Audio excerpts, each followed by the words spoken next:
Hi everyone, my name's Craig and I work for CrossReach in the fundraising and engagement team. And tonight I'm joined by Jacqueline, who you may recognise as one of the leading stories of our winter campaign, raising awareness of perinatal support and counselling. So a huge thank you to Jacqueline for one, sharing your story in the first place. You're welcome. But two, for joining me to answer a few questions and raise more awareness of the support that's out there for people that are struggling with being a new parent. So, Jacqueline, going kind of back to the very beginning, was there something that, or a situation or a feeling that you kind of, that came to the forefront and that you were wanting to get support for, or is there something that really triggered for you? I think it was, let me just cast my mind back. It feels like forever ago, but it's not that long ago. At the time we just bought a new house and it was a new build, and I think we were just concluding that when I was due to give birth there was other things going on with family, and I think it was just Lucas's, my son's birth itself, that probably triggered it. It wasn't a smooth birth and it was quite traumatic, and I suppose after that I kind of knew that there was something that I would need just to get coached through, because it was, you know, my first child, first time ever being pregnant. It's not that things didn't go to plan, it's just you don't really know what to expect. So when it went the way it did, it was just quite scary. You know, my husband, he wasn't my husband at the time, but my husband was, you know, petrified. He cried through most of the experience when I was getting my emergency C-section. And I know for him that, I think that was just not a happy day for us. You know, it wasn't a happy time, and not that we went in here thinking, oh, this is going to be the best time, but it just was probably the complete opposite of what we could ever hope for. What you expect. Yeah, and after that, I think I always knew that trauma would sit for a wee while, but I also didn't have a lot of support really for me mentally at the other side of giving birth as well, you know, and then we had to deal with still, you know, finalising the house, moving in and all that kind of stuff. So there was just a lot of different factors that wouldn't give me rest, wouldn't give me a bit of peace, you know. And it was, yeah, that's when I knew, I thought, oh, right, this could eat in, you know, because I just think you can't, how can you process that yourself, you know? You tell, you know, because people come and visit you and they say, oh, how was it? And, you know, everybody has a different birth story, but even just talking about it doesn't cleanse it. It doesn't, you can't make sense of certain things that happened.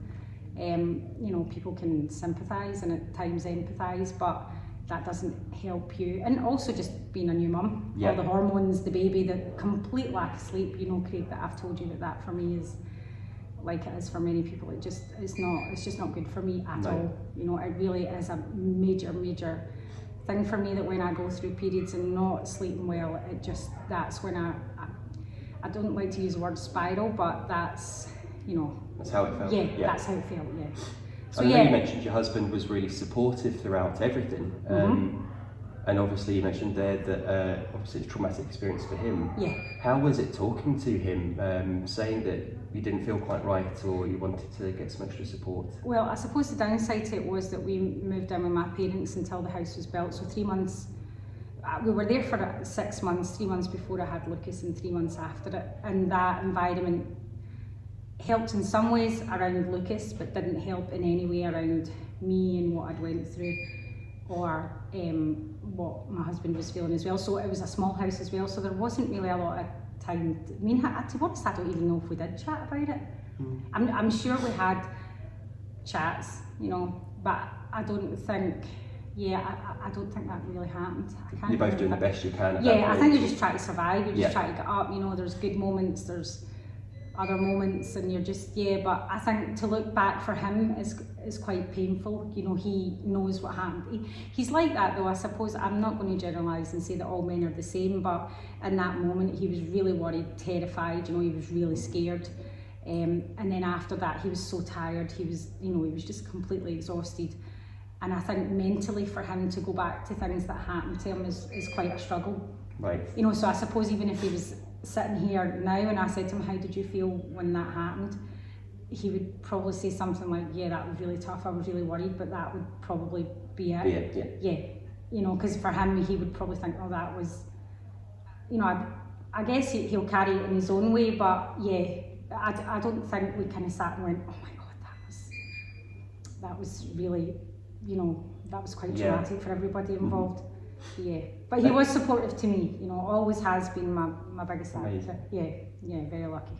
And how did you feel going into sessions at first? Did you know what to expect or have a goal in Yeah, I had counselling when I was younger, when I was 19, so I've been in that environment. I also did a counselling session myself. I wanted to be a counsellor after I went to counselling sessions. My counsellor at the time said to me, she said, you know, you'd be a great counsellor and I think it's something that you should look into.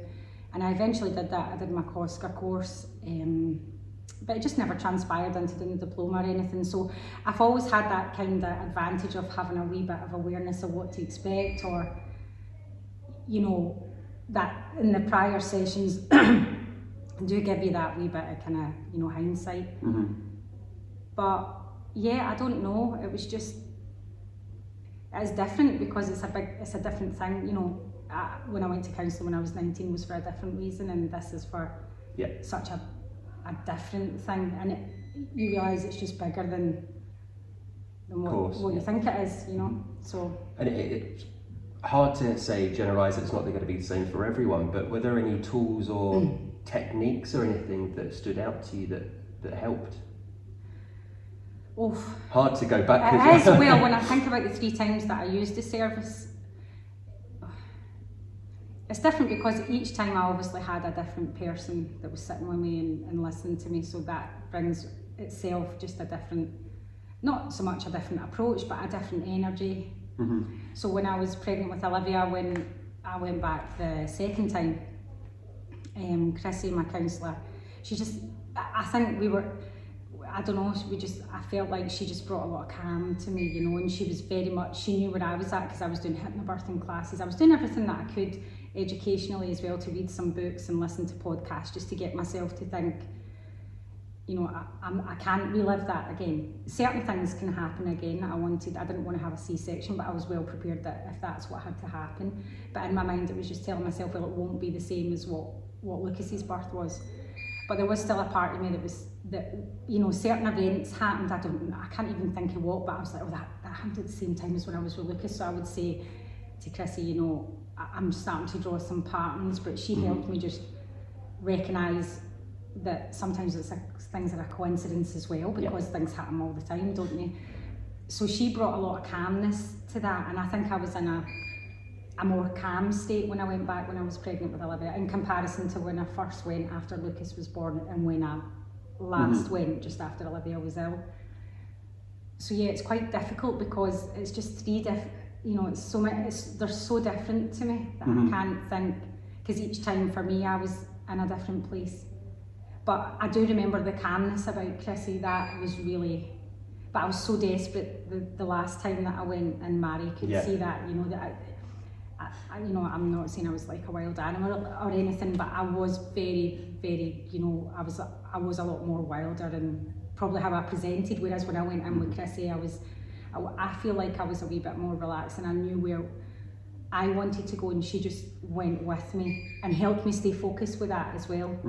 I think you've hit a really good point there as well, that it's going to be different for each stage, different people. It's a completely unknown. It is, and you know, but there's so many tools out there, and like I say, different people, and I just believe that I met each person at the same point for the right reason. I believe that in my heart, you know. It's finding what worked right for that time and what works for you. Yeah, especially when I met Mary, you know, that day, and I was struggling so much, and I feel like, you know, she was just sent to me as a wee kind of, you know, just this gift and she just completely homed in on me and just managed to stabilise me in about 15 minutes, you know. And that was really important, because that was just, I wouldn't even say it was rock bottom. I was just the most lost, you know, because I'd been with someone who I felt, it wasn't that we didn't gel, it was just, and this is not a criticism towards the person I was working with, but it just wasn't, wasn't working to an extent. Yeah. You know, and I think it's okay to recognise that that might happen in the service as well. That's something that you and I spoke about, you know, that maybe that can happen for other people, and that's okay as well. Yeah. You know, so I think it is important for people to maybe just, you know, if they're going to use the service, that, because I've never had that before. I've never been sitting down with somebody and not felt that it was, but when you feel that it's not working and you know it's not working, you feel like it's not that you're doing something wrong, but you just think, oh, this is just a big waste of time for everybody. And I think that's for me what escalated the desperation. I was just like, oh, please, someone see what I need. Yeah. But it has. So it was great that you recognised that and confident enough to. Yeah, my instinct was to get up and leave halfway through, and she didn't want that at all. No, but I was just like in complete flight mode. I was just like, oh my god, no, I need to go.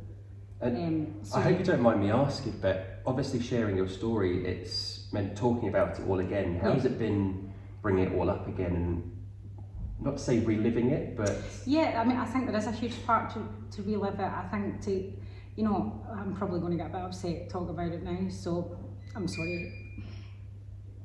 No, take no, I don't even know why I'm sad. I'm not sad. It's just weird because when you see it, it's bigger than, it's as big as you knew it was, you know? Yeah. And I think I'm not sad that that's my story. I'm sorry that I'm not giving myself a minute to calm down and speak about it, but I'm not ashamed of it, and I'm not sad that was me. But it wasn't hard, Craig, it wasn't hard at all. I think I could maybe go another 20 years and still feel like this, you know. That doesn't mean that I've not accepted what's happened and I've not worked through it, but, you know, they're my kids. It's a big point in your life. Yeah. That part of my life was brought on by being pregnant experience, so, you know, I think I'll always feel like that because it's connected to them. You know, so it's maybe I'll, you know, get less upset, or maybe I'll get more upset, but it isn't a sadness, it's so big. That's why I said to you, can we shorten it? I wanted to shorten it so bad, you know. I didn't want people to be sitting going, oh. That's one of the challenges that we faced, because we wanted to obviously do your story justice and be honest and put as much in there as possible that someone might identify with, but doing that on two pages is really difficult at doing that justice. And you know, you said to me, if we take this bit out, does it, you know, what does it do to this bit, or, you know, so. Because it's a journey, it's a process, it's something you've been through. And it's also over a long period of time as well, you know. I'm sure, you know, there's people who can experience it or sit within this for a lot longer, but that's you know, for me it was, and you know I love to chat as well, so it is impossible to not throw in probably some extra words that you don't need, you know, but yeah, it's not been sad for me, it's emotional. There is a difference between being emotional about things and being sad, you know, and I completely can separate them both, but yeah, it'll never probably make me react like that. I sent my husband it. I said to him after you and I had our dialogue just a couple of weeks ago and arranging to meet here, and he said, I hadn't seen your story. So and I said, oh, I'm sorry, I just forgot to send him it. He's the only one I've sent it to, and I sent it to him, and he came through, and, you know, he was upset, and he said that was really hard to read, you know. And I said, did you like it? And he said, I loved it. He said it was just really, you know, it's quite. And I said, well, you lived it too. You are part of the story, you know. But he said, yeah, but when you forget and then you read it again, you know, it's. And I think it is something so personal and something that a lot of people can potentially identify with, and that's what we've seen with some of the comments coming through. Thank you so much for sharing your story. I thought I was the only one. It means so much to me. So you are, by being so brave and sharing your story and being so open and honest, really shining a light on something that a lot of people are feeling but not necessarily seeking support for. And I think if one parent reads that story and says, oh, no. Because there is a part of people, I do believe, that knows they're not alone. But you do feel alone, because there's just, you're the only one, you know, because for me, I wasn't looking for someone to have went through the same thing as me and to sit down and be like, oh yeah, that's my story too, look at us, we've got this in common. But they just don't speak about things at a level where, you know, my friends weren't always like, oh, parenting is a breeze and everything's fine. But I think when you connect at a deeper level, it just makes you feel like, you know, I don't like to use the word sanity because I don't really believe in it, but yeah, you feel a lot more assured in yourself. Yeah.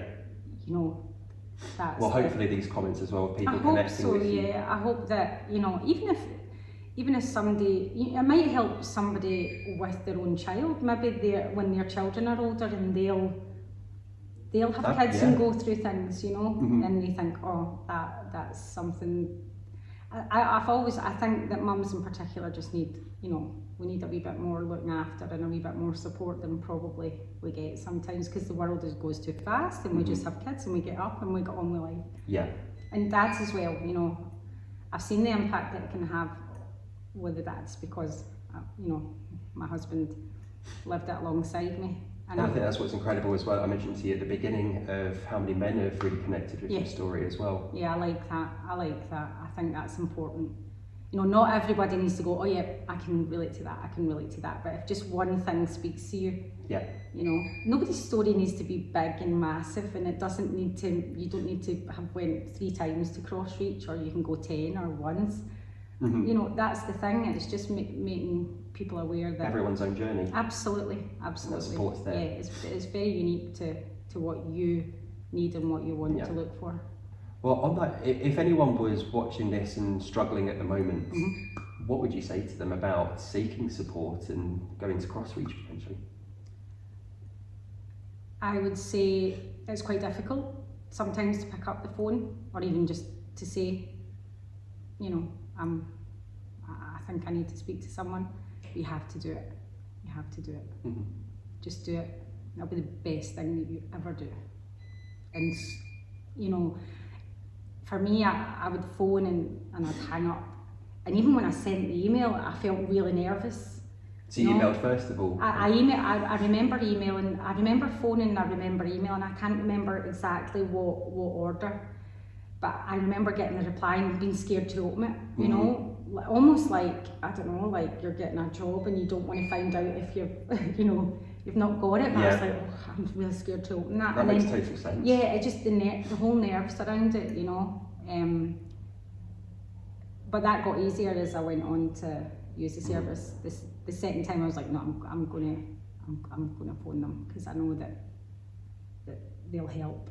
How would you describe the support CrossReach offered and that kind of initial engagement with CrossReach? Oh, I thought everything from start to finish was brilliant. The only thing for me is that I just wanted help really fast. And these things don't happen fast. It's not you know, tomorrow would have been good enough for me, even though I was nervous and I didn't want to open things. You know, it was just like, when can I, yeah, you can, you know, you've got the job, okay, when can I start type thing.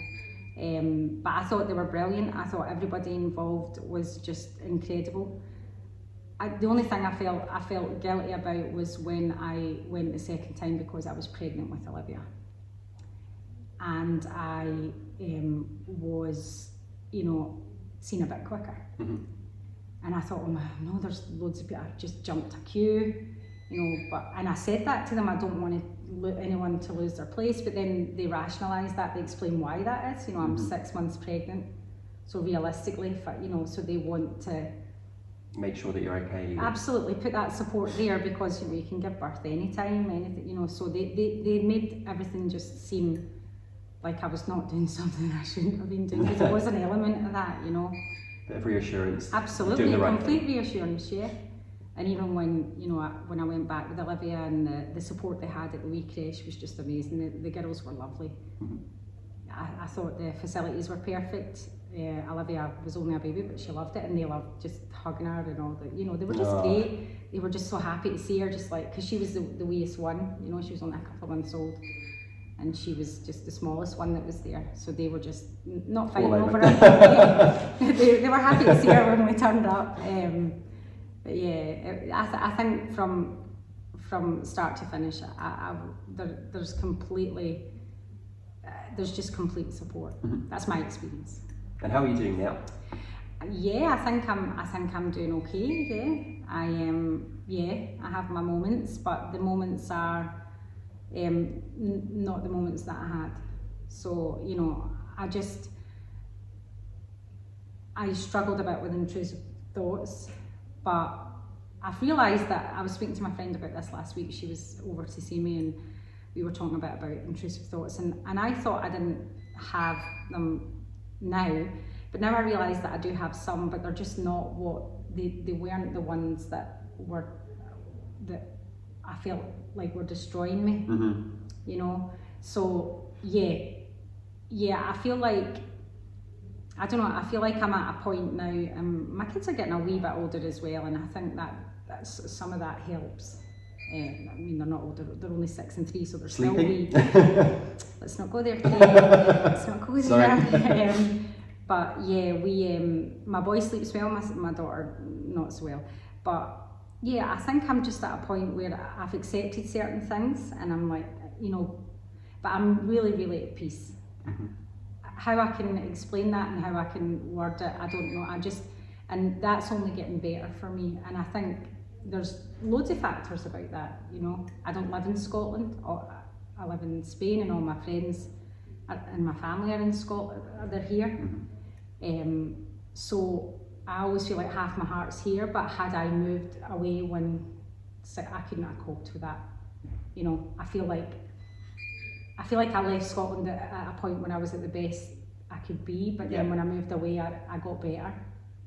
Not better, but things for me just get more, I don't know, it's a bit like concrete setting, that's what it feels, but good concrete, you know, it takes, I don't know. That's a good analogy. 56 days or something to get, depending on the type that you use to fully set, so that's how it feels, you know. It's so you've gone from Spain to -10? Yes, it's really cold here, but yeah, that's what it feels a wee bit like inside, that I'm not completely set, but I'm, you know, no, there's maybe one more cube test to do with that, but to test the concrete, but yeah, that's how it feels for me.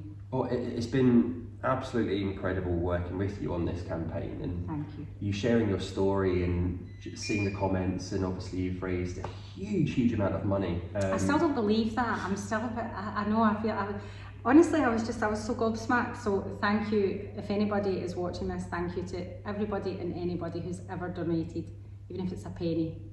It's amazing. It'll go on to do so much good, to support all people. I know that, and that's services. the best thing. That is just, it's amazing. I'm super happy about that. It made my day, honestly. I'm glad. I'm glad something came out of it in a way that it was meant to. And we'll keep you posted on everything as well going forwards. So. But honestly, we can't say thank you enough. Oh no, you're welcome. We really can't. I think it's thanks to you guys. No. You did all the hard work, haven't you, listened to me? No, not at all. It's been amazing. Thank you so much. You're welcome, thank you.